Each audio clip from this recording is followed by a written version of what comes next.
뉴스 시작합니다. 저는 동정민입니다. 한덕수 국무총리가 꽤 긴 시간 유임될 것으로 보입니다. 대신 부처 장관들 개각 작업에 착수했습니다. 윤석열 정부 초기부터 함께한 6개 부처 장관이 교체 대상입니다.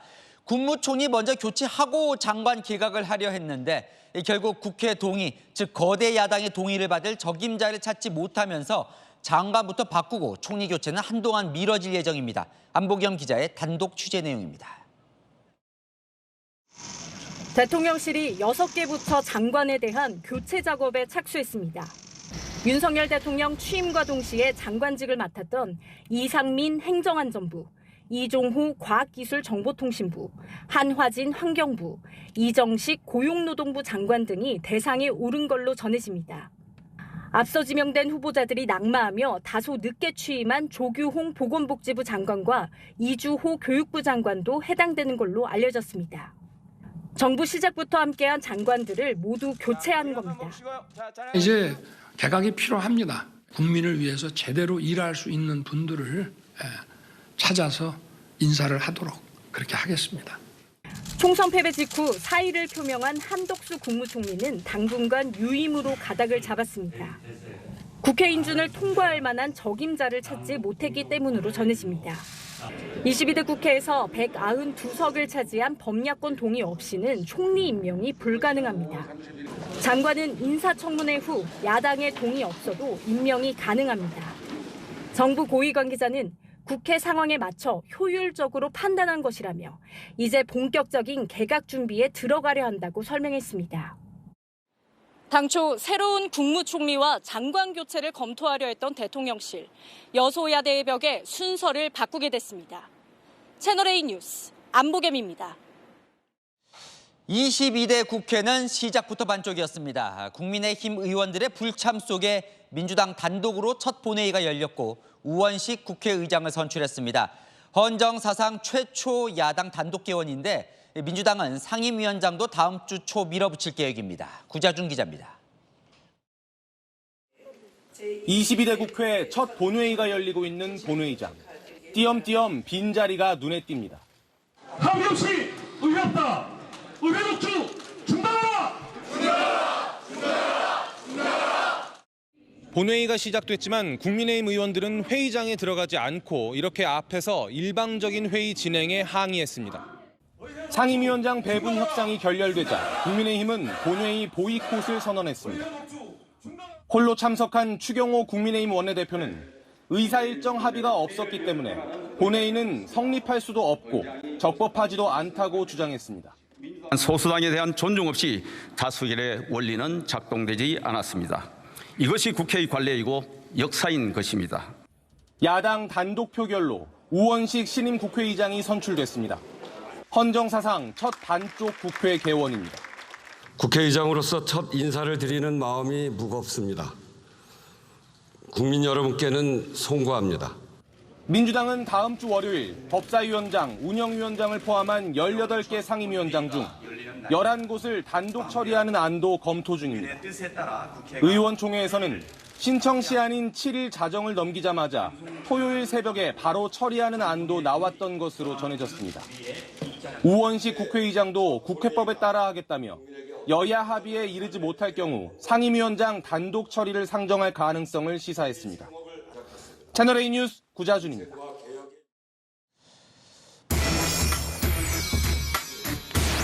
네, 아는 기자, 대통령실 출입하는 정치부 조영민 기자 나와 있습니다. 한덕수 국무총리 분명히 총선 이후에 사의를 표명했거든요. 책임을 통감한다면서. 근데 유임이에요. 정확히 말하자면 적임자를 찾을 때까지 일단 총리를 유임하고 대신 장관들부터 먼저 교체하겠다는 겁니다. 원래 22대 국회 개원하면 총리 교체 먼저 하고 장관 개각을 하려고 했는데 순서를 뒤집은 겁니다. 이 장관 개각에 대한 시점도 좀 관심이실 텐데 일단 이달 대통령의 외교 일정이 좀 정리가 된 이후 이달 중순에서 말 정도에 이르면 발표가 진행될 것으로 보입니다. 이 총선 끝난 지 거의 2달이 이제 돼 가는데 왜 이렇게 적임자를 못 찾는 겁니까? 이러지도 못하고 또 저러지도 못하는 딜레마에 빠졌다 이렇게 표현하면 맞을 것 같습니다. 지금 보시는 얼굴들 한 번쯤 총리 후보로 뭐 언론이나 여기저기 한마평에 좀 올랐던 인물들입니다. 이 인물들을 좀 구분을 해보면 크게 여권 성향 또 야권 성향 이렇게 구분할 수 있습니다. 먼저 여권 성향의 인물 총리로 지명할 경우 인준이 쉽지 않습니다. 총리는 장관과 달리 국회가 동의를 해야만 임명이 가능한데 22대 국회 구성 21대 때보다 범야권 의석수가 더 많습니다. 범야권이 각종 특검법 발의하면서 대정부 투쟁이 한창인데 여권 성향 후보 지명할 경우 국회 문턱 못 넘을 가능성이 큰 겁니다. 그러면 아까 보여주신 것 중에 야권 성향 그 사람들 임명하면 되잖아요. 맞습니다. 실제로 이 박영선 전 장관 유력하게 검토한 것으로 전해집니다. 김부겸 등 야권 성향 인물들도 여럿 거론됐었죠. 하지만 국회 통과를 최우선에 두고 이런 인물들을 지명할 경우 전통 지지층이 반발할 수 있습니다. 그렇잖아도 총선 이후 대통령 지지율이 21%까지 떨어진 이유, 대통령실 내부에선 야권 인사를 검토했다가 기존 지지층 이탈이 컸다 이런 점도 좀 영향을 미쳤다고 보고 있거든요. 양정철 비서실장, 박영선 국무총리가 거론된 것만으로도 지지층 여론이 들끓었던 것 대통령실은 잘 기억하고 있습니다. 자, 돌이켜보면 한덕수 초대 총리 임명 때도 쉽진 않았던 것 같아요. 맞습니다. 이 당시 한덕수 총리를 임명한 배경 중 하나도 국회 동의를 얻기 위한 카드라는 해석이 많았었습니다. 그때도 여소야대였는데 노무현 정부에서 국무총리 지낸 한덕수 총리라면 받아주지 않을까 이런 것이었죠. 그런데도 당시 지명 47일 만에야 간신히 야당의 동의를 얻었습니다. 지금 상황은 그때보다 더 녹록치 않은 겁니다. 아니 그러면 적임자 찾을 때까지라고 했잖아요. 네. 언제까지 유임 계속 가는 거예요? 그 한덕수 부분이 이제 총리는? 관심일 것 같은데 네. 적임자를 찾을 때까지라고 말은 하지만 일단 연말까지는 유임이 될 거라는 말이 나오고 있습니다. 연락을 좀 돌려보니까 한 총리 측에서도 이런 기류를 좀 알고 있는 것 같더라고요. 국회 구성이 마무리되더라도 9월 국정감사가 시작되니 그 전에 청문회 국면으로 가기 쉽지 않을 것 같다고 말했습니다. 여당 보수 지지층과 야당 의원들의 동의를 동시에 받을 적임자를 찾는 일이 쉽지 않아 보입니다. 네, 잘 들었습니다. 아는 기자 조영미 기자였습니다.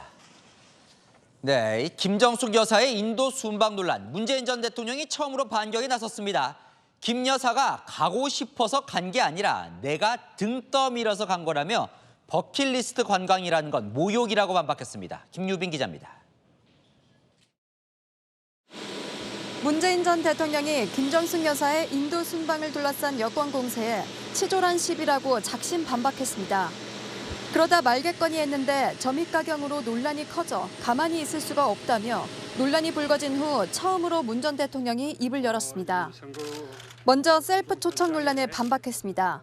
세상에 어느 아내가 대통령 남편 없이 낯선 나라, 낯선 행사에 참석하고 싶겠냐며 한 인도 관계 발전을 위해 나를 비롯해 여러 사람들이 설득해 등 떠밀듯 가게 된 것이라고 했습니다. 인도 방문 일정표도 함께 공개했습니다. 대표단 36명의 기내식비가 6,200만 원에 달했다는 호화 기내식 비판에 대해선 한식 세트냐 양식 세트냐 밥이냐 빵이냐 정도의 선택의 여지밖에 없다면서 다만 전용기 기내식은 이례적으로 준비하는 거라 인건비 등 추가 비용이 발생한다고 해명했습니다. 일반 기내식보단 비용이 많이 들었지만 식사 메뉴와는 다른 전용기 특성 때문이라는 겁니다. 김정숙 여사가 마치 호화로운 식사라도 한 것처럼 냄새를 풍기며 극악스러운 마타도를 하고 있습니다. 국민의힘은 좀스럽고 민망한 해명이다. 손바닥으로 하늘을 가려도 타지마할의 진실을 숨길 수는 없다고 문 전 대통령을 비판했습니다. 채널A 뉴스 김유빈입니다. 김정숙 여사가 인도 방문 당시 타고 간 전용기에 대통령 휘장이 달려있어 당시 논란이었죠. 그런데 김 여사가 이 공항에 갈 때 탄 헬기에도 대통령 휘장이 달려있었던 것으로 파악됐습니다. 국민의힘은 처음부터 끝까지 황제 의전 아니냐며 공세에 나섰습니다. 조민기 기자의 단독 보도입니다. 수행원과 함께 공항 활주로를 걸어 들어오는 김정숙 여사의 뒤편으로 대통령 전용 헬기가 보입니다. 2018년 인도 출국을 위해 공항에 도착하는 장면입니다. 김 여사가 공항까지 타고 온 헬기 출입구 오른편에 대한민국 대통령이란 글자가 적힌 대통령 휘장이 달려 있습니다. 김 여사가 인도로 가는 전용기에 대통령 휘장을 달아 논란이 된 바 있는데 앞서 공항으로 올 때도 대통령 휘장이 달린 헬기를 탄 겁니다. 대통령만 할 수 있는 그런 휘장을 달고 가는 것이 대단히 부적절하고 국민들로부터 특혜, 영부인 특혜가 아니냐라는 질타를 받을 만하죠. 대통령 휘장이 달린 전용기에 대해 당시 문재인 청와대는 인도 국민들에게 대한민국 대표단 성격을 보여줄 필요가 있어 대통령 휘장을 떼지 않았다고 해명한 바 있습니다. 하지만 국민의힘 관계자는 공항으로 이동하는 헬기는 인도 국민들이 보지 못하는데도 대통령 휘장을 단 건 납득할 수 없다고 지적했습니다. 문재인 전 대통령 측은 대답할 거리가 되지 않는다며 일축했습니다. 채널A 뉴스 조민기입니다. 문재인 전 대통령 전 사위의 이스타 항공 취업 특혜 의혹 수사 속보로 이어갑니다.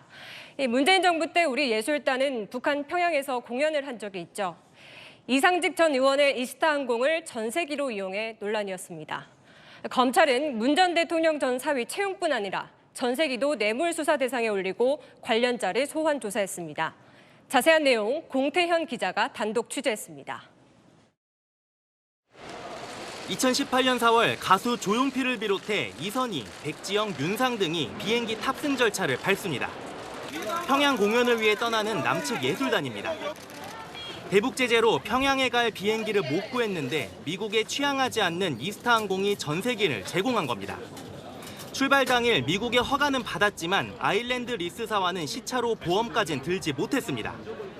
이스타 항공 전무가 직원에게 상황을 설명하는 녹취에는 당시 분위기가 담겼습니다. 의원님만 지는 거가 어떻게 된 거냐? 청와대에서 나한테 전화하고 난리인데 뭔 일이야? 무보험의 위험성도 언급합니다. 무보험을 하는 겁니다. 공급단이 얼마 돼? 만약에 사고 나면 1,000억대죠. 회사 망하는 거예요. 보험이 안 됩니다. 나갔다. 그리고 청와대 잘 설명해라. 검찰은 이스타 항공이 전세기를 제공한 게 국회의원 공천 등의 대가, 즉 뇌물인지를 따져보고 있습니다. 이상직 전 의원 측은 2018년 이뤄진 사위 채용과 방북 전세기를 2년 뒤 공천과 연관짓는 건 무리란 입장입니다. 채널A 뉴스 공태현입니다. 검찰은 이상직 전 의원 공천 과정에 대해서도 수사에 나섰습니다. 문재인 전 대통령 전 사위 채용 대가로 이상직 전 의원이 공천 특혜를 받은 것 아닌지 의심하는 건데요. 이상직 전 의원과 당시 컷오프된 경쟁자를 모두 조사했습니다. 남영주 기자의 단독 보도입니다.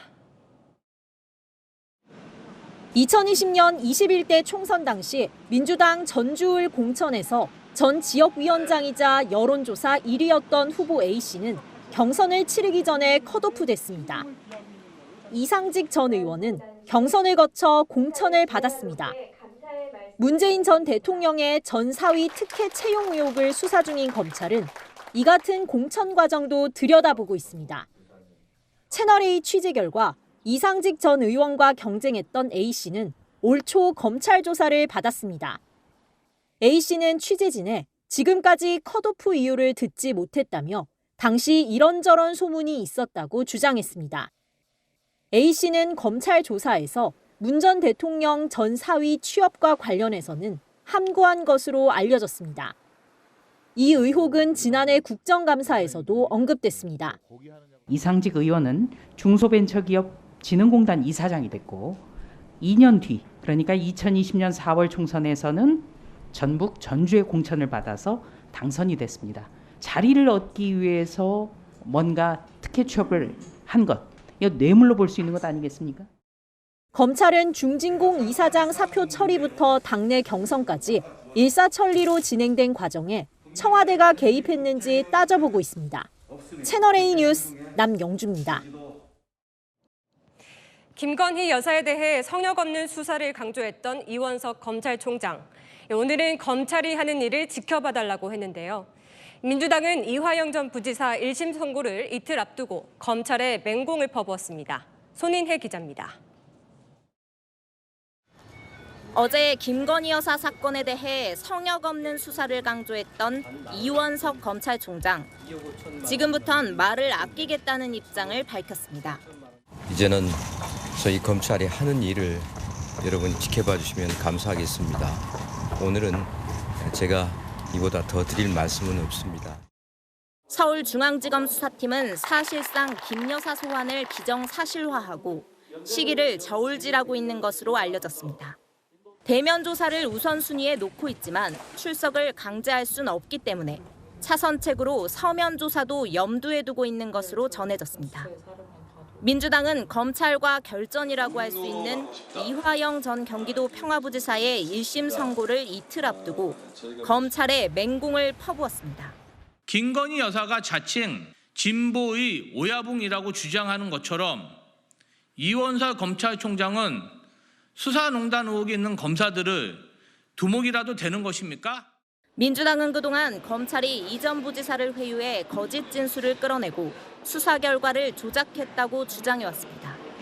친명계는 이 전 부지사의 1심 재판부가 쌍방울 대북송금 의혹과 관련해 이재명 대표를 언급할지 촉각을 곤두세우고 있습니다. 민주당은 추가 검사 탄핵에도 속도를 낼 계획입니다. 채널A 뉴스 손인혜입니다. 최상병 실종 당시 수색을 지시한 인물로 지목된 임성근 전 해병대 1사단장. 그동안 수중 수색을 지시한 적 없다고 주장해왔죠.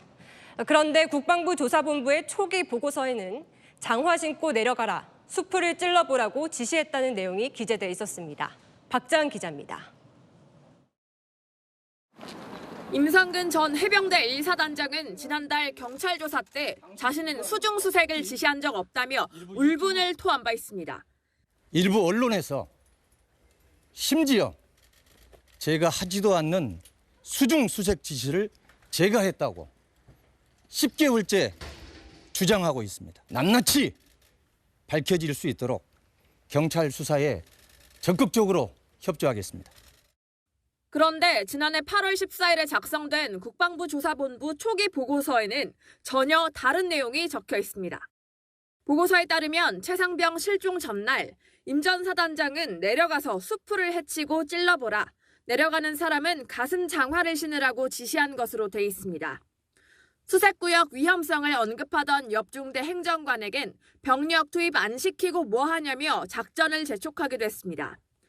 해병대 조사에 이어 국방부 조사본부도 임 전 사단장 혐의를 인정했던 겁니다. 하지만 8월 21일 이종섭 전 국방부 장관에게 보고된 최종 보고서에는 임 전 사단장은 빠지고 대대장 2명의 혐의만 적시됐습니다. 박정훈 전 해병대 수사단장 측은 일주일 새 국방부 수뇌부와 대통령실이 혐의자 축소에 개입한 게 아니냐고 주장하고 있습니다. 채널A 뉴스 박자은입니다. 추미애 민주당 의원이 윤석열 대통령을 저격하며 탄핵만 답이다라는 육행시를 내놓았습니다. 국민의힘에서는 추 의원을 조롱하는 한시로 응수했습니다. 최수연 기자입니다. 추미애 더불어민주당 의원이 국회의장석에 섰습니다. 국회의 역할이 그 어느 때보다 중요합니다. 더 늦기 전에 대안과 해법을 내놓아야 할 것입니다. 국회의장 선거를 위해 열린 본회의에 최다선, 최연장자인 추 의원이 임시의장을 맡은 겁니다. 그런데 어젯밤 추 의원이 SNS에 올린 글이 논란이 됐습니다. 윤 대통령의 영일만 석유 시추 발표를 평가절하하며 육행시 챌린지 참여를 독려했는데 앞글자만 따서 읽으면 탄핵만 답이다라는 문구가 나옵니다. 국민의힘은 임시의장을 맡은 사람으로 부적절한 처신이라고 비판하면서도 역시 추 의원을 조롱하는 한시로 응수했습니다. 제가 추미애 의원의 육행시를 보면서 추미애가 정신병이라는 한시가 있었어요. 김 대변인이 언급한 한시는 법무부 장관 시절 윤석열 당시 검찰총장과 갈등 국면에서 온라인상에서 퍼진 글입니다. 가을날의 정취를 노래한 듯하지만 글자 그대로 읽으면 추 의원을 비난하는 뜻입니다. 채널A 뉴스 최수연입니다. 네, 여랑여랑 정치부 이현재 기자와 함께합니다. 첫 번째 주제 보겠습니다. 전 현직 비대위원장 두 사람인데요. 사실상 무슨 대표라는 겁니까? 사실상 2인 대표입니다. 황우여 비대위원장이 오늘 원외 당협위원장들을 만나서 2인 지도체제에 대한 의견을 모아달라고 요청했습니다. 2인 지도체제, 쉽게 말해서 당대표 선거에서 1등한 사람이 대표를 하고 2등은 부대표를 하자는 겁니다. 대표 부재 시에 부대표가 그 역할을 대신하게 되니 사실상 2인 대표 체제라는 말이 나옵니다. 지금은 1등만 이제 대표라고 나머지는 이제 떨어지는 건데 왜 이렇게 자꾸 지도 체제를 바꾸는데 황우여 비대위원장이 신경을 쓰는 거예요? 자, 이제 표면적인 이유는 비대위 이제 좀 그만해야 된다라는 겁니다. 황 비대위원장은 채널A에 미국 대통령은 유고시 부통령이 자리를 이어받듯이 당대표가 사퇴해도 수석 최고위원이 대표직을 승계하면 된다고 했습니다. 지금 지도체제에서는 대표가 사퇴하면 최고위원이 자리를 이어받는 게 아니라 비대위를 띄워야 하거든요. 그런데 당내에서는 결국 이거 한동훈 견제용 아니냐 이런 해석이 많던데요. 아무래도 지금 한동훈 전 비대위원장이 가장 유력한 당권 주자다 보니까 그 2인 지도체제가 한동훈 견제용 아니냐 이런 목소리들이 나오고 있습니다. 당권을 두고 경쟁했던 2인자를 옆에 붙여두겠다는 거니까요. 자, 당대표가 돼도 비대위원장 시절처럼 원톱이 될 수는 없다 이런 압박으로도 읽힙니다. 네, 그러면 한동훈 친한계 측은 반응이 어때요? 이 지도체제 변경 시도 자체가 좀 이게 부적절하지 않냐 이런 반응입니다. 또 비윤 견제냐 이런 거죠. 한 친한계 인사는 채널A에 지난 전당대회 때는 김기현 대표를 당선시키겠다고 당신 100%로 룰을 바꾸더니 이번에는 한동훈 견제하려고 2인 체제를 거론하냐 이렇게 말했습니다. 당장 성일종 사무총장도 지도체제 개편에는 회의적입니다.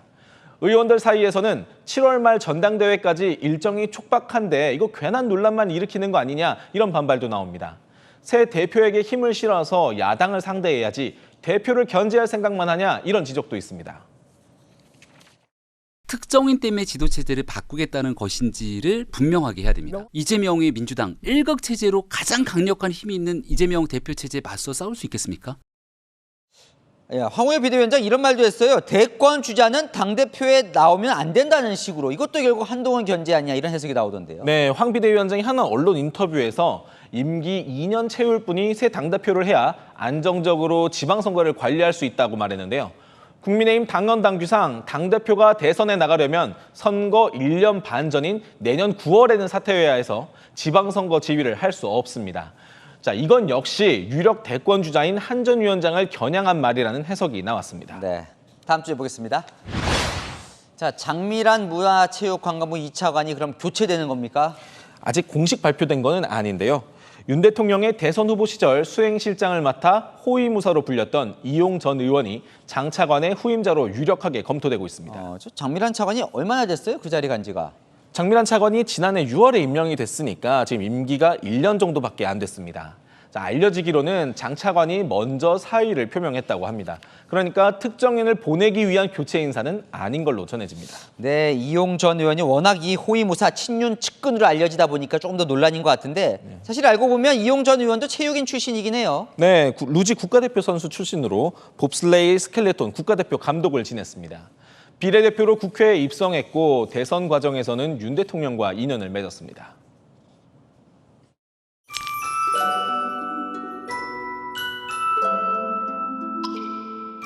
윤석열 정부의 성공의 미랄이 되겠습니다. 윤석열 대통령 후보를 수행하며 전국을 다녔던 국회의원 시절엔 용산의 뜻을 당에 전하는 메신저로 평가받았던 친윤 핵심 인사입니다. 자, 그럼 이용 의원 이번 총선에 사실 경기 하남에 출마를 했다가 떨어졌었는데 사실 보면요. 총선 이후에 친윤 낙선자들을 줄줄이 윤석열 대통령이 쓰고 있어요. 네, 맞습니다. 정진석 대통령 비서실장이나 홍철호 정무수석, 이원모 인사비서관 모두 이번 선거에서 떨어진 뒤 기용된 인사들이죠. 여기에 행정관까지 넓히면 낙선자, 낙천자의 용산행은 더 늘어납니다. 친윤 재기용이 무조건 나쁘다고 할 수는 없겠지만 그래도 자리 챙겨주기라는 지적은 피하기 어려워 보입니다. 네, 지금까지 여랑야랑이었습니다. 다음 소식입니다. 자, 포항 영일만 앞바다에 석유와 가스가 있는 것 같다. 이 대통령 발표에 근거를 마련해 줬던 미국 자문사 액트지오의 고민이 오늘 직접 한국을 찾았습니다. 분석을 믿을 수 있는가? 무엇보다 경제성이 얼마나 되냐가 가장 큰 관심인데요. 뭐라고 답했을까요? 황민경 기자입니다. 오전 11시 35분쯤 미국 액트지오사의 설립자 비토르 아브레우 고문이 인천공항에 들어섭니다. 정부가 포항 앞바다에 가스 석유 매장 가능성을 발표한 지 이틀 만입니다. So then I'm come here to give better or more clear responses for the Korean people in this very, very important project. 미국 액트지오는 우리 정부 의뢰를 받아 최대 140억 배럴의 석유와 가스가 매장돼 있을 가능성이 높다는 심층 분석 결과를 내놓았습니다. 액트지오의 분석을 믿을 수 있느냐는 논란 속에서 아브레우 고문은 경제성에 대한 생각도 밝혔습니다. And did you also analyze the economic values of the oil reserves and do you highly evaluate them? The answer is yes, but I cannot expand on that, right? Because I'm under confidentiality agreement with KNOC. 정부로부터 어떤 업무를 요청받았느냐는 질문에는 광고에 대해 공개된 적 없는 새 자료를 봤다고 강조했습니다. But the deep sea have never been studied in depth, and there was also more new data and all that. 오는 7일 아브레우 고문은 기자 간담회를 열어 탐사 결과를 직접 설명할 예정입니다. 채널A 뉴스 광민경입니다. 그런데 이 방금 보신 액트지오사, 회사 규모가 너무 작던데 믿을 수 있냐는 신뢰성 논란이 불거졌습니다. 아브레우 고문은 최고의 전문성을 갖췄다고 자신했습니다. 이어서 안건우 기자입니다. 석유가스 매장량을 분석한 미국 액트지오사는 정부 발표 이후 신뢰성 논란에 휩싸였습니다. 본사 주소가 미국의 한 가정집으로 돼 있는 데다 사실상 1인 기업이란 주장이 제기됐기 때문입니다. 실체를 확인하려는 사람들의 접속이 이어져 마비됐던 홈페이지는 오늘 복구됐습니다. There was thousands of hits per day, per hour actually in our webpage. 아브레우 고문은 언론 인터뷰에서 액트지오는 전 세계 심해 탐사에 특화된 니치, 틈새 시장 회사며 엑슨모빌과 토탈 같은 거대 기업이 고객사라고 강조했습니다. 최고의 전문성을 갖췄다고 자신감을 내비친 겁니다. 아브레우 고문이 세계 최대 석유 회사인 엑슨모빌에서 초대형 탐사 프로젝트를 주도했던 만큼 전문가들은 기업 규모가 문제될 건 없다고 말합니다. 대표가 전문성 있으면 프로젝트별로 그쪽 전문 사람들을 그 계약직으로 채용해가지고 그 문제를 푸는 거예요. 다만 추가 검증이 필요하다는 의견도 있습니다. 데이터를 더 정확히 봐야 된다는 거죠. 왜 숫자 크게 나왔으니까. 거기에도 문제가 있으면 이걸 다시 재평가해야 되는 거죠. 이번 방안으로 신뢰성 논란을 잠재울지 주목됩니다. 채널A 뉴스 안건우입니다. 민주당은 이 동해 유전 사업 하려면 나라 돈 쓰지 말고 민간 자본으로 하라고 공세에 나섰습니다. 윤석열 대통령의 국면 전환용 카드는 아닌지 의심하고 있습니다. 이어서 우현기 기자입니다. 민주당은 동해 유전 시추 성공 확률이 20%라면서 왜 나라 돈 수천억 원을 써야 하냐고 지적했습니다. 부산 엑스포 유치 실패 사례도 함께 언급했습니다. 민간 자본을 유치해서 하는 게 맞습니다. 밑빠진 독에 물붓기가 될지도 모르는데 국민의 기대를 자극해서 나중에 또 부산 엑스포 유치 실패와 같은 그런 충격이 발생하지 않도록 준비 없이 덜컥 내놓는다면 희망 사기와 다를 게 무엇입니까? 미 지질 탐사 업체 액트지오가 세계 최고 수준이라는 정부 평가도 신뢰성이 떨어진다는 의혹을 제기했습니다. 기사에 따르면 액트지오사의 본사 주소지는 가정집이고 연평균 매출은 한화로 약 3,800만 원 정도의 구멍가게 수준이고 국정 지지율 만회를 위한 윤 대통령의 국면 전환용이라고도 비판했습니다. 국정 지지율이 추락하기 때문에 이런 일들이 벌어지는 거 아닌가 하는 우려도 나오긴 했습니다. 민주당은 원구성이 끝나는 대로 산자위를 열어 사실관계를 따지겠다고 밝혔습니다. 채널A 뉴스 우현기입니다. 북한의 연이은 도발에 한미가 함께 강력 경고에 나섰습니다. 미 공군 전략 폭격기 B-1B 랜서가 한반도에 전개됐는데 7년 만에 실탄 투하 훈련을 실시했습니다. 김용성 기자입니다. 우리 공군의 F-15K 전투기 2대와 편대를 이루어 비행하는 미 공군의 장거리 전략 폭격기 B-1B 랜서. 목표물을 발견하고 폭탄을 투하합니다. 잠시 뒤 폭탄이 목표 지점에 정확히 낙하했고 표적은 산산조각이 납니다.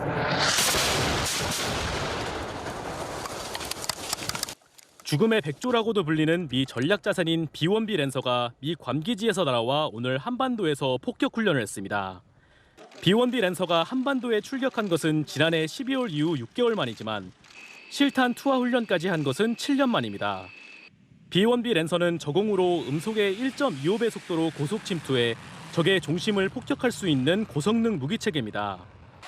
북한이 가장 두려워하는 비원비 랜서의 출격은 최근 오물풍선과 탄도미사일 등 도발을 일삼아온 북한에 대한 경고 그 자체로 해석됩니다. 도발이 수위를 넘을 경우에는 즉각 보복할 수 있다라고 하는 것을 보여주기 위한 것을 볼 수 있습니다. 특히 우리 정부가 어제 9.19 남북 군사합의 정지 이후 해상사격 훈련과 대북 확성기 사용 재개를 예고하며 북한을 압박했는데 오늘은 미국 전략자산까지 동원돼 북한이 도발할 경우 한미가 연합으로 북한을 응징하겠다는 의지를 드러낸 겁니다. 미군은 이에 앞서 전략 폭격기, 전략 핵 잠수함과 함께 미국의 3대 핵전력 중 하나인 대륙간 탄도미사일 미니트맨3의 시험 발사 영상도 공개했는데 이 또한 최근 북한의 군사 정찰 위성 발사를 의식한 것이란 해석도 나옵니다. 채널A 뉴스 김용성입니다. 이 교권 추락 문제 어디까지 불거질까요? 초등학교 3학년생이 교감 선생님의 뺨을 때리고 침을 뱉는 일이 벌어졌습니다. 무단 조퇴를 막았다는 이유였습니다. 공국진 기자입니다. 학교 복도에서 남자아이가 교감 선생님 뺨을 여러 차례 때립니다. 뭐 한 거야 지금? 뒷짐을 진 교감 선생님이 몸으로 막아서자 팔뚝을 물더니 침까지 뱉습니다. 교실에 들어와 친구들과 선생님에게 시비를 걸고 사과하면 우리 용서해준다니까. 급기야 우산을 집어 던집니다. 아이는 3학년 A군. 무단으로 조퇴하려는 걸 선생님들이 막자 벌어진 일입니다. 하루에 2회 내지 3회 정도 무단 이탈을 해요. 아동 학대 이런 거에 항상 조심을 하다 보니까 몸으로 막는 거지. 아, 이렇게까지 교직 생활을 해야 되나. 이후 학교에 온 A군 보호자는 아이들이 보는 앞에서 담임교사를 폭행하기도 했습니다. A군은 다른 학교에서도 여러 차례 소란을 피워 전학을 다니다 지난달 이 학교에 왔습니다. 학교와 교육청이 아이 치료가 필요하다고 설득했지만 보호자는 받아들이지 않은 것으로 알려집니다. 엄마는 이제 아이를 감싸시고 학교나 또 다른 학생들의 어떤 문제점을 지적을 하시고 이 아이는 상담과 치료가 절실히 필요하다. 현재 교권 침해와 학교 폭력 사안으로 경찰에 신고된 상태. 교육당국은 합동회의를 열어 대응책을 논의하기로 했습니다. 채널A 뉴스 공진입니다. 법으로 막힌 범죄자 신상을 공개하는 유튜브 채널이 화제입니다. 최근 밀양 집단 성폭행 사건 주동자 신상을 공개하면서 후폭풍이 거셉니다. 보도에 김대욱 기자입니다. 공터에 부서진 잔해들이 널브러져 있습니다. 무리를 일으켜 죄송하다는 사과문도 걸렸습니다. 한 유튜버가 밀양 집단 성폭행 사건의 가해자 중 한 명이 이곳 식당에서 일을 했다고 공개해 논란이 된 겁니다. 불법 건축물 사실까지 드러나 오늘 철거됐습니다.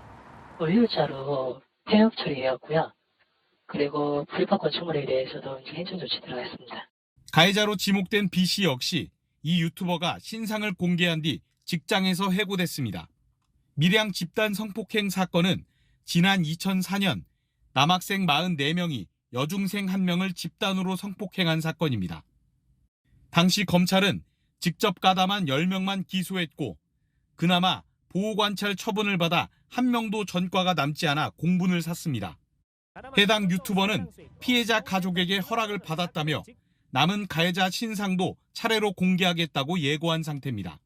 제대로 벌을 받아야 한다는 반응도 많지만 사적 제재에 대한 위험성을 경고하는 목소리도 나옵니다.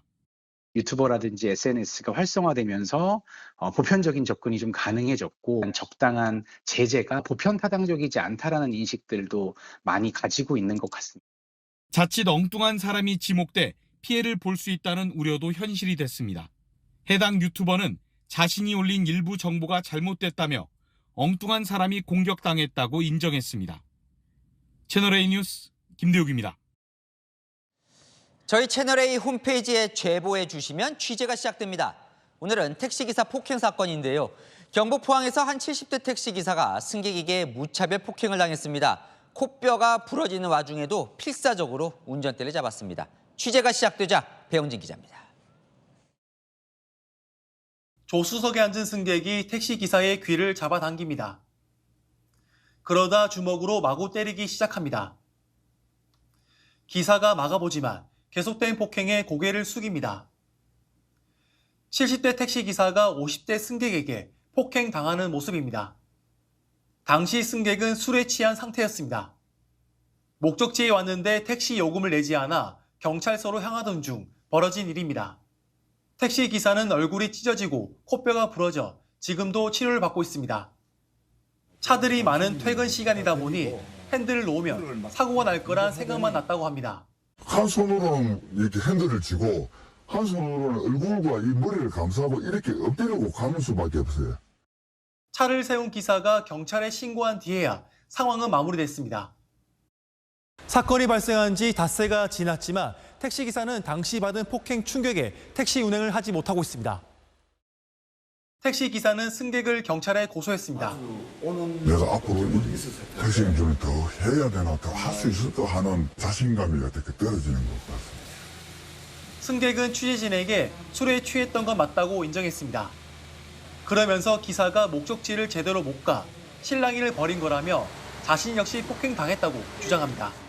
일방적으로 내가 비록 하자 무지만 나는 그 블랙박스를 볼 수 있는 상황이 못 되죠.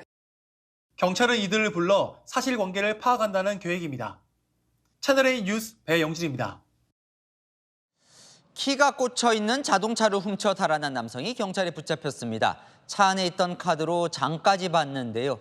차 주인이 카드를 정지한 탓에 위치가 발각돼 덜미가 잡혔습니다. 강경모 기자입니다. 남성이 승용차 주위를 살피는가 싶더니 운전석에 올라탑니다. 놀란 차량 주인이 쫓아가 보지만 그대로 달아납니다. 운전을 하고 휙 가버리는 거예요. 황당했고요. 키를 꽂아져 있었고 가방을 보고 아마 운전해서 간 게 아닌가 싶어요. 남성은 50대 A씨. 훔친 차로 향한 곳은 다름 아닌 마트였습니다. 음식과 생활용품 등을 가득 챙긴 뒤 신용카드로 결제를 시도합니다. 하지만 결제가 되지 않자 서둘러 자리를 뜹니다. 알고 보니 카드는 차 안에 있던 거였고 차량 주인이 신용카드 분실 신고를 한 상태였습니다. 잔액이 부족하면 잔액 부족이라든가 한도초가 그렇게 나오거든요. 근데 분실카드 2번이라고 떴어요. 카드 사용초가 뜬 문자 메시지가 휴대폰으로 전송됐고 위치를 파악한 차량 주인은 경찰에 신고했습니다. 경찰은 3단봉으로 차량 유리창을 깨며 달아나는 A씨를 붙잡았습니다. 이 과정에서 경찰관 1명이 다치고 주차된 차량 1대가 파손됐습니다. 도주를 하려고 앞뒤로 움직여 차량을 충격하고 이를 제지를 하기 위해 차량에 매달렸는데 팔꿈치 등이 쓸려 찰과상 및 타박상을 입게 되었습니다. 경찰은 A씨를 절도와 특수공무집행 방해 혐의로 구속하고 여죄를 수사하고 있습니다. 채널A 뉴스 강경모입니다. 서울의 대학교 인근 언덕길에서 마을버스가 뒤로 미끄러져 38명이 다쳤습니다. 한 달 전에는 이곳 근처에서 버스가 미끄러져 10중 추돌 사고가 나기도 했습니다. 백승현 기자입니다. 좁은 언덕길을 힘겹게 올라가는 마을버스. 맞은편 차량을 피하느라 잠시 멈춰서더니 출발하지 못하고 뒤로 밀립니다. 겨우 출발한 버스는 잠시 뒤 언덕길을 미끄러져 내려와 주택 담벼락을 들이받고 멈춰섭니다. 놀란 시민들은 황급히 피했고 버스 문이 열리자 승객이 굴러떨어집니다. 오늘 오전 10시 45분쯤 서울 종로구 상명대학교 인근 언덕길에서 마을버스가 미끄러지는 사고가 났습니다. 이 사고로 버스기사와 승객 등 38명이 다쳤습니다. 꽝 소리가 나가보니까 차가 되게 바다바닥더라고요. 버스는 이곳 주택 계단을 들이받았는데요. 계단 손잡이는 휘어졌고 화단도 산산조각 났습니다. 지난달엔 버스가 미끄러져 10중 추돌 사고가 나는 등 언덕길 사고가 잇따르고 있습니다. 원수는 외나무다리라고 약간 그런 데예요. 올라가는 오르막길이라 브레이크를 밟지를 못해갖고 뒤로 이렇게 가는 사람, 앞으로 그냥 돌진하는 사람 무지 많아. 평소에 약간 사람 많으면은 버스가 앞으로 가다가 밀려서 뒤로 갔다가 다시 앞으로 가거나 저 뒤로 가서 자동차 받기도 하고. 주민들은 도로폭을 넓히거나 버스 정원을 제한하는 등 급경사로 대책이 필요하다고 입을 모으고 있습니다. 채널A 뉴스 백승현입니다. 반려견 인구가 늘어나면서 갈등도 늘고 있습니다. 최근 한 아파트에선 외부 반려동물의 단지 출입을 막기 위한 인식표까지 등장했습니다. 배준석 기자가 취재했습니다. 지난해 3월 입주한 서울 강남의 신축 아파트 단지. 단지 안을 산책하는 반려견들이 목줄에는 하나같이 아파트 로고가 새겨진 표식이 붙어 있습니다. 이른바 입주자용 반려견 인식표로 단지 안을 산책시킬 땐 이 표를 달아야 합니다. 외부인들이 반려견을 데리고 들어와 단지 안을 산책하는 걸 막기 위해 최근 도입한 겁니다. 아파트만의 공간에 외부인이 들어와서 뭔가 그냥 정말 산책만 하고 가면 모르겠지만 예를 들어 뭐 변이나 뭐 이런 거 놔두고 가면 어쨌거나 피해 요소가 될 수가 있잖아요. 인근 다른 아파트들도 반려견 인식표를 도입하는 상황. 인식표가 없는 반려견을 발견하면 단지 밖으로 내보내겠다는 방침입니다. 새 아파트인데 조경에 이제 돈을 많이 들이고 저희가 관리에 신경을 많이 쓴단 말이에요. 이제 배지를 착용을 한 개와 안 한 개는 이제 저희가 식별을 해서 대응을 하는 거죠. 반려견 배설물 문제로 갈등을 겪느니 좋은 방침이라는 의견도 있지만 아파트 단지를 폐쇄적으로 운영하는 데 대한 비판의 목소리도 나옵니다. 각자의 주거 구역이 너무 폐쇄적으로 가는 게 아닌가, 뭐 그렇게까지 해서 강아지들까지도 그렇게 구별을 해야 되나 하는 생각이 듭니다. 반려동물을 키우는 인구가 1,400만 명을 넘어서면서 공존을 위한 고민이 필요한 시점입니다. 채널A 뉴스 배준석입니다. 미국 대선판을 뒤흔들고 있는 인물은 이 트럼프도 바이든도 아닌 트럼프의 성추문 폭로자, 전직 성인 배우입니다. 요즘 매일같이 협박을 받는다는 그녀는 방탄조끼 없이 살 수 없을 정도라며 불안한 심경을 털어놨습니다. 정다은 기자입니다. 2016년 대선 직전 트럼프 전 대통령이 자신과의 성추문을 입막음하려 돈을 줬다고 폭로한 성인 영화 배우 스토미 데니얼스. 최근 트럼프는 회사 장부를 조작해 그에게 입막음 돈을 준 혐의로 형사재판에서 유죄 판결을 받았는데 데니얼스의 증언이 결정적이었습니다. 판결 이후 처음으로 심경을 드러낸 그는 트럼프 지지자들로부터 협박을 받아 재판 과정 내내 방탄조끼를 입었다고 털어놨습니다. They said, you know what? It's better safe than sorry. You're not gonna, regret wearing this if someone shoots at you. 트럼프에 대한 불편한 감정은 숨기지 않았습니다. We have a man who has been accused of inciting the January 6th Capitol riots and encouraging his followers to react violently. 데니얼스는 또 다른 매체와의 인터뷰에서 재판 경과를 보면 내가 진실을 말했다는 걸 증명한 것 같아 기쁘다고 했습니다. 트럼프의 부인 멜라니아 여사를 향해선 남편을 떠나라는 말도 남겼습니다. 트럼프에 대한 형량 선고는 다음 달 11일로 예정된 가운데 공화당 소속 일부 의원들이 트럼프에 대한 징역 선고는 권력 남용이라며 판사를 압박하고 나서 또 다른 논란을 빚고 있습니다. 채널A 뉴스 정다은입니다. 멕시코에서 역사상 첫 여성 대통령이 선출된 지 하루 만에 여성 현직 시장이 괴한의 총격을 받고 숨졌습니다. 여성들의 목소리가 커지고 있다는 평가가 나오던 터라 더 큰 충격을 안겨줬습니다. 권갑구 기자가 보도합니다. 어두운 골목길에 모여든 사람들. 거리 한복판에 누군가 힘없이 쓰러져 있습니다. 현지 시각 어제 멕시코 중부 코티아시에 욜란다 산체스 피게로아 시장과 그의 경호원이 괴한의 총격을 받고 숨졌습니다. Y fue asesinada ayer, un día después de la jornada electoral.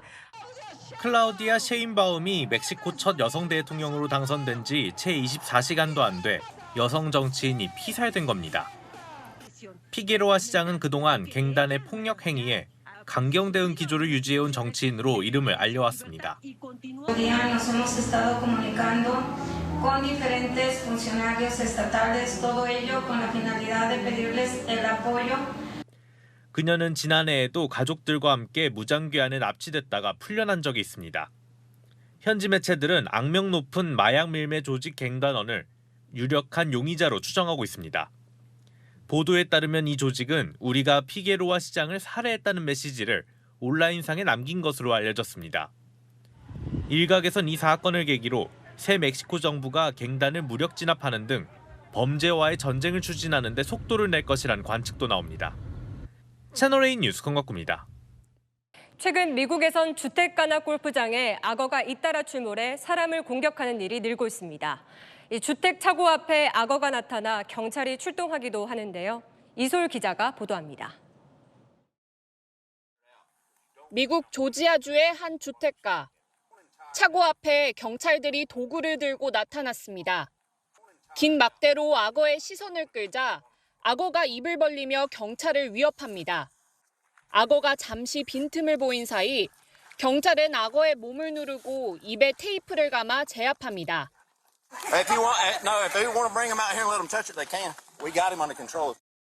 마을에 갑자기 나타나 주민들을 위협하자 경찰이 악어를 포획하기 위해 출동한 겁니다. 경찰은 포획된 악어를 인근 개울에 방생했습니다. 최근 미국 도심 곳곳에서 악어가 출몰해 신고가 잇따르고 있는 것으로 나타났습니다. 현지 시각 그제도 텍사스 몽벨뷰의 길가 도랑에서 3.6m 길이의 대형 악어가 발견돼 현지 경찰이 트럭을 동원해 악어를 옮겼습니다. 문제는 악어가 사람을 습격해 인명피해를 일으킨다는 겁니다. 지난주 텍사스 휴스턴 늪지대에선 사람의 시신을 입에 문 악어가 발견되는 끔찍한 일이 벌어졌습니다. 악어에 물린 건 전날 남편과 산책을 나갔다가 실종된 60대 여성으로 경찰은 시신의 훼손을 막기 위해 현장에서 악어를 사살했습니다. 80대 여성이 반려견과 산책하다 악어에 물려 목숨을 잃기도 했습니다. 현지 매체는 습지대와 야생 지역의 개발로 서식지를 잃은 악어들이 주거 지역에 잇따라 출몰하고 있다고 분석했습니다. 최근에는 골프장이나 공항 활주로 등 다중이용시설에도 악어가 수시로 나타나고 있는 것으로 알려졌습니다. 채널A 뉴스 이솔입니다. 정부가 전공의 사직서 수리 금지 명령 철회를 발표한 직후 처음으로 사직서를 수리한 병원이 나왔습니다. 이른바 빅5 병원들은 아직까지 사직 처리에 신중한 모습입니다. 그 이유를 홍란 기자가 취재했습니다. 정부가 어제 200여 개 전공의 수련병원에 보낸 공문입니다. 병원에 내렸던 사직서 수리 금지, 진료 유지 명령 등을 모두 철회한다는 내용입니다. 이 공문을 받은 대구의료원은 어제 미복귀 전공의 3명의 의사를 물은 뒤 사직서를 곧바로 수리했습니다. 전공의들한테 계속 복귀하라고 설득은 했지만 이제 안 오시는 상황이다 보니까 사직서를 수리하고 정상화하는 방향으로 더 다른 대책을. 지난 2월 대구의료원 가정의학과 전공의 4명은 의대 증언에 반발해 병원을 떠났습니다. 이 중 최종적으로 복귀하지 않겠다고 밝힌 전공의 3명의 사직을 받아들이고 추가 모집 등 병원 정상화를 위한 대책을 마련하겠다는 겁니다. 서울 상급 종합병원 등은 전공의 사직서 수리에 대해 아직 신중한 입장입니다. 한 대형병원 관계자는 당장 사직서 수리 계획은 없고 복귀나 수리 절차에 대해 병원 차원에서 검토 중이라고 말했습니다. 또 다른 대형병원 관계자는 전공의들의 사직서를 바로 수리하기보단 최대한 복귀를 먼저 설득해 볼 것이라며 대략 30% 정도 복귀를 예상하고 있다고 설명했습니다. 서울 상급 종합병원들은 전공의들에게 개별적으로 의사를 물은 뒤 사직서 수리 여부를 결정하는데 한 달가량 걸릴 것으로 봤습니다. 반면 의대생들과 전공의 등은 정부를 상대로 민사소송을 준비 중입니다. 이들을 대리해온 이병철 변호사는 의료농단으로 손해를 입었다며 정부 등을 상대로 1,000억 원대 손해배상을 청구하겠다고 밝혔습니다. 채널A 뉴스 홍란입니다. 최고 연금리가 20%인 적금이 나왔다는 소식에 은행 서버가 마비될 정도로 고객이 몰렸는데요. 알고 보니 만기 때 받을 수 있는 이자는 많아야 4만 원 정도였습니다. 임종민 기자가 보도합니다. 대구은행이 시중은행 전환을 기념해 선보인 최고 연 20% 금리 적금입니다.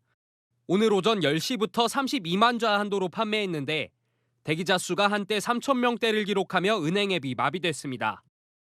역대급 금리지만 정작 만기 때 받을 수 있는 이자는 크지 않습니다.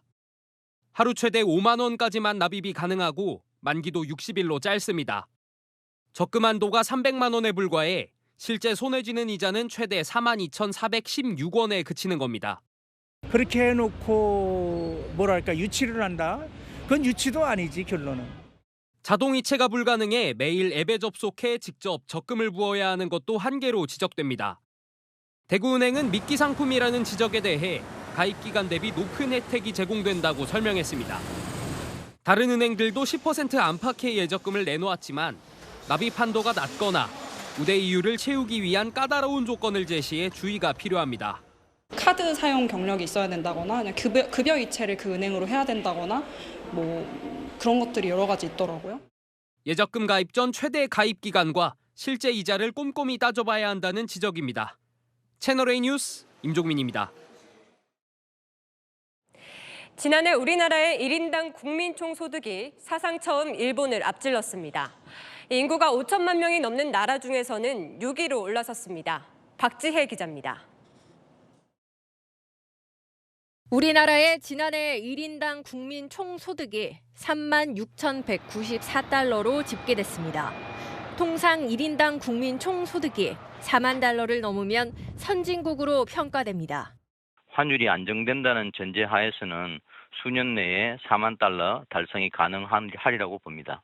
반면 일본은 1인당 국민 총소득이 35,793달러로 전년 대비 1.5% 감소했습니다.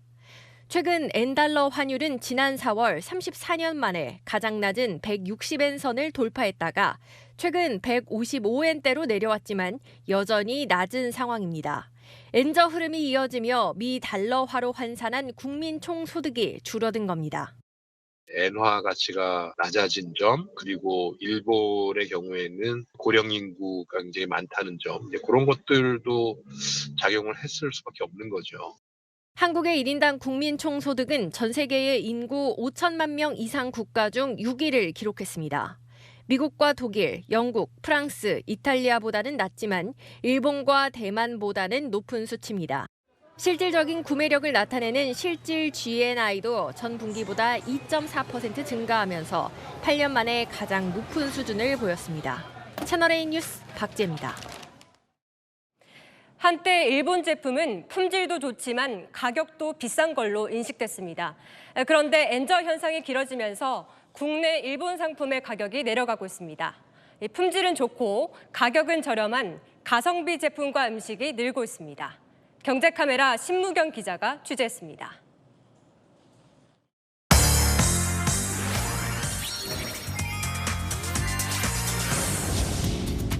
일본풍 선술집이 나란히 들어서 있습니다. 서울 송파구의 한 먹자 골목입니다. 이 골목 반경 200m 안쪽으로 간판이 일본어로 된 일본식 주점만 20곳이 넘습니다. 최근 엔저로 저렴하게 일본 여행을 즐겼던 이들이 이곳을 찾아 여행의 추억을 떠올립니다. 일본 문화를 즐긴다는 측면에서 이런 이자카야를 방문하는 것 같아요. 하이볼 한 잔에 1,900원.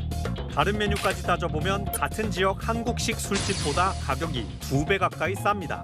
일본 음식을 최대한 구현하고 있는 것 같고 가격도 한국 음식과 비교했을 때 굉장히 합리적이라고 생각해서 자주 찾곤 합니다.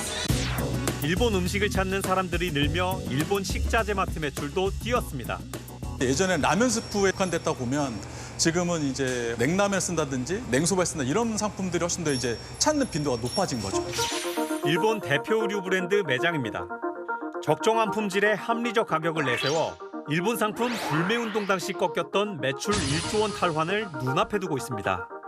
가격만 싸다고 해서 제품이 질이 떨어지는 게 아니라 그냥 퀄리티도 괜찮게 만족스럽고.